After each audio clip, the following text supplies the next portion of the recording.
ನನ್ನ ಫ್ರೆಂಡ್ ಒಬ್ಬರು ಇಂಟ್ರ್ಯೂಗೆ ಹೋಗಿದ್ರಂತೆ ಬೇರೆ ಯಾವುದೋ ಒಂದು ಕಂಪ್ನಿ ನೇಮ್ ಹೇಳಲ್ಲ ಸಾರಿ. ಅವ್ರು ಹೇಳ್ತಾರೆ ಪುಲ್ಲರು ನಮಗೆ ಫೀಡಿಂಗ್ ಔಟ್ ಮಾಡಿಕೊಟ್ಟಿದ್ರು, ಪುಲ್ಲರ್ ಟೈಮಿಂಗು ಸಡನ್ನಾಗಿ ನನಗೆ ಫ್ಲಾಶ್ ಆಗಿಲ್ಲ ಅಂತ ಹೇಳಿದ್ರು. ಫಸ್ಟ್ ನಮ್ಮ ಮೇನ್ ನೋಡ್ಬೇಕಾಗಿರೋ ಕೆಲಸ ಏನಂದರೆ ವೀಲು ಇಳಿದು ಅರ್ಧ ಹತ್ತಬೇಕು, ಟೆನ್ಷನಿಂದ ಮೇಲೆ ಬರಬೇಕು ಅದು ನೀಡ್ಲು, ಆವಾಗ ನಮಗೆ ಪುಲ್ಲರ್ ಮೂಮೆಂಟ್ ಆಗಬೇಕು. ಕಾಣ್ತಾ ಇದೆಯಾ?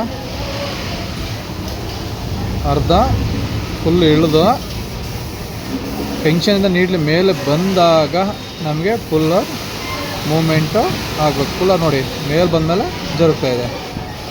ಓಕೆನಾ? ಇನ್ನೊಂದೇನೆಂದರೆ ನಮಗೆ ಕನ್ಸಲ್ಲಿ ಸ್ಕಿಪ್ ಅವಾಯ್ಡ್ ಆಗೋಲ್ಲ ಅಂತಾರೆ ತುಂಬ ಜನ.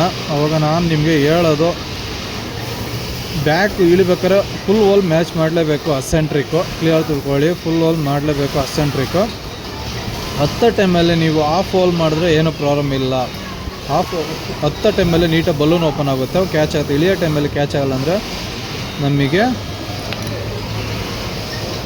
ನೋಡ್ಬೋದು, ತೋರಿಸ್ತೀನಿ. ನಮಗೆ ಲೂಪರಿಂದ ಏನು ಕಟ್ಟಿದೆ ಇಲ್ಲೇ ಇಳಿಬೇಕು, ನೀಡ್ಲು ಕ್ಲಿಯರ್ ತಿಳ್ಕೊಳ್ಳಿ. ನೀವೇನೋ ಇಲ್ಲಿ ಇಳಿತು ಓಲ್ ಹತ್ರ ಇಳಿತು ಅಂದರೆ ಯಾವುದೇ ಕಾರಣಕ್ಕೂ ಸ್ಕಿಪ್ ಕಂಟ್ರೋಲ್ ಆಗೋಲ್ಲ.